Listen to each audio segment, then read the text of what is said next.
स्वागत है एक नए विषय के साथ।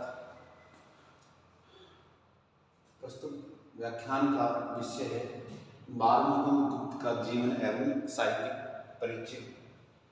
बीए फाइनल ईयर के छठे सेमेस्टर के विद्यार्थियों के लिए बाल मुकुंद गुप्त का जीवन एवं साहित्यिक परिचय।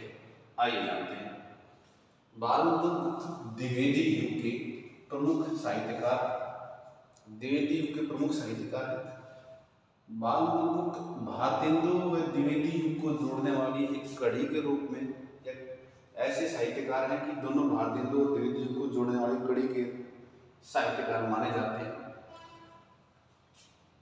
उनका महत्व हिंदी साहित्य में प्रसिद्ध कवि के रूप में, अनुवादक, निबंधकार और कुशल संपादक के रूप में हिंदी साहित्य में उनका नाम है।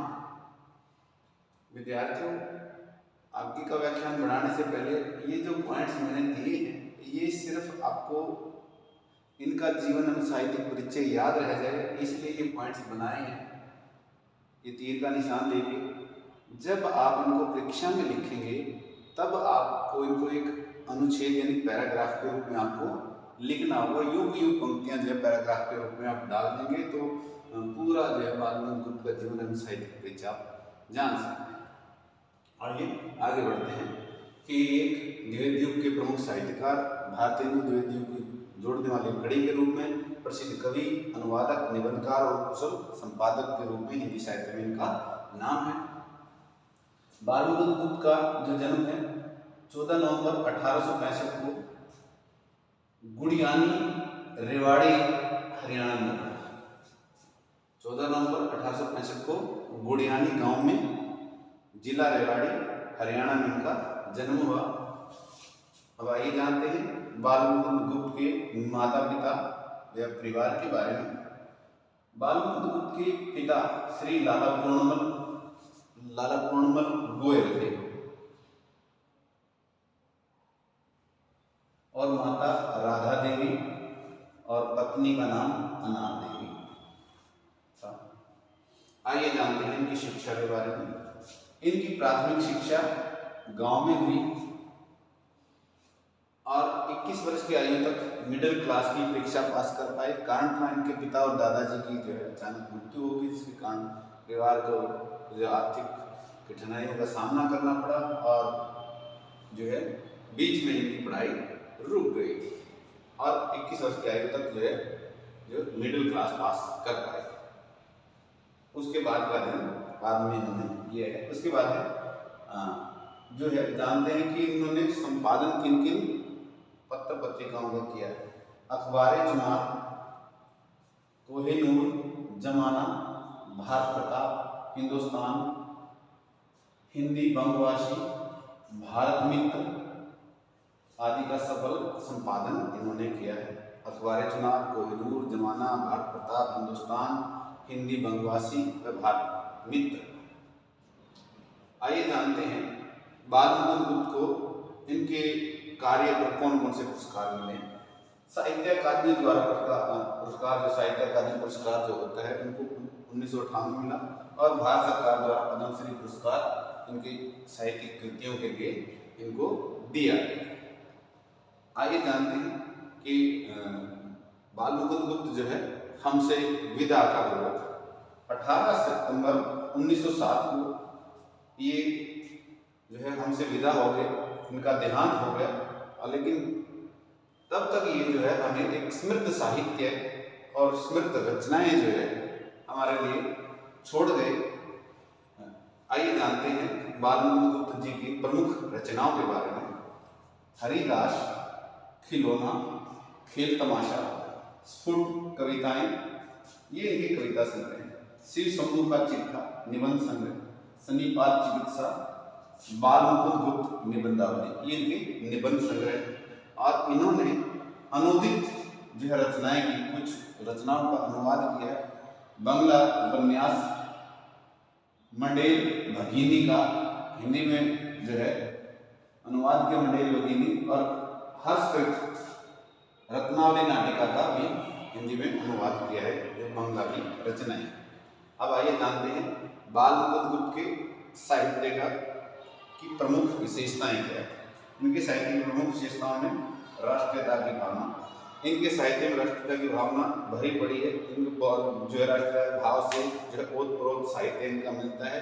डॉक्टर नागेंद्र कहते हैं कि बाल मुकुंद गुप्त का जो साहित्य है राष्ट्रीय चेतना और हिंदी की जो है पक्ष करता हुआ प्रतीत होता है और पूरी तरह से उनकी रचनाओं में राष्ट्रीय भाव, राष्ट्रीय चेतना दिखाई पड़ती है। उसके बाद है गांधी दर्शन। गांधी जी के जीवन से और गांधी जी की शिक्षाओं से बाल मुकुंद गुप्त प्रभावित नजर आते हैं। उनके सत्य, अहिंसा, त्याग, तपस्या के भाव उनकी रचनाओं में दिखाई पड़ते हैं। गांधी द्वारा जो स्वदेशी आंदोलन चलाया गया या स्वदेशी वस्तुओं के इस्तेमाल के लिए के जो अनुरोध किया गया लोगों को, वो ही भाव जो है बाल मुकुंद गुप्त की रचनाओं में मिलते हैं। वो स्वदेशी वस्तुओं के इस्तेमाल, चरखे का इस्तेमाल या भारत में बनी हुई जो उत्पाद हैं उनके इस्तेमाल पर जो है जोर देते हैं। ये सारे प्रभाव गांधी दर्शन से ही उनके जीवन में आए हैं। उसके बाद है लोक जागरण। देश की आज़ादी, देश की एकता, अखंडता, भाईचारा, सांस्कृतिक एकता, विभिन्न प्रकार की सामाजिक जो है जागरूकता के लिए, धार्मिक जागरूकता के लिए इन्होंने जो है जन जागरण अभियान चलाए और इनकी रचनाओं में वो जन जागरण, लोक जागरण की बातें जो है मिलती हैं, जिससे कि विभिन्न प्रकार की जो है सामाजिक कुसंगतियाँ, रीति रिवाज या जो पाखंड है, रूढ़िवाद का विरोध, वो सब जो है इनकी रचनाओं में मिलता है। इनकी लोक जागरण के साहित्यकार नजर आते हैं। उसके बाद है व्यंग्य। बाल मुकुंद गुप्त अपनी रचनाओं में व्यंग्य का जो है खुलकर प्रयोग करते हैं। विशेषकर व्यंग्य उनका जो है तत्कालीन राजनीतिक व्यवस्था, अंग्रेजों के खिलाफ जो आशा का अंत निबंध है, शिव शंभू की चिट्ठी है, उनमें जो है व्यंग्य जो है भर भर कर जो है अंग्रेजी शासन व्यवस्था के खिलाफ जो है किया गया है। इसके अलावा उनका व्यंग सामाजिक कुरीतियों, धार्मिक अंधविश्वासों के प्रति भी वो व्यंग करते हुए नजर आते हैं और इनके व्यंग में जो है तीव्रता है, वो किसी भी प्रकार से डरते नहीं भी, जो लॉर्ड कर्जन तक को भी उन्होंने नहीं छोड़ा है, अपने व्यंग्य में जो है उनको भी ले लिया, उनको ऊपर भी व्यंग किए। उसके बाद अनुवाद कार्य।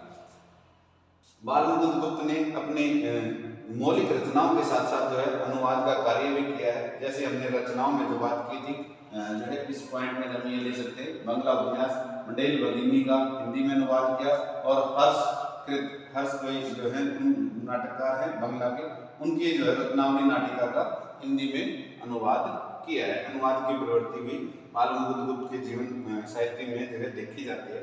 उसके बाद है समाज सुधार की भावना।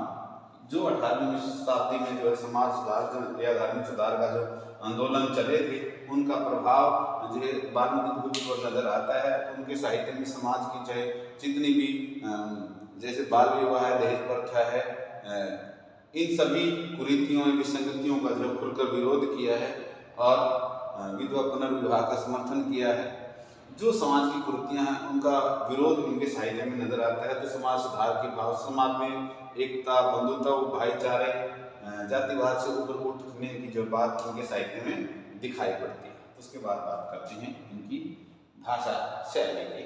बाल मुकुंद गुप्त जो है हरियाणा की माटी के जो है साहित्यकार है। इनकी जो भाषा है शुद्ध रूप से खड़ी बोली और कहीं कहीं जो तत्सम तद्भव शब्दावली का प्रयोग किया है।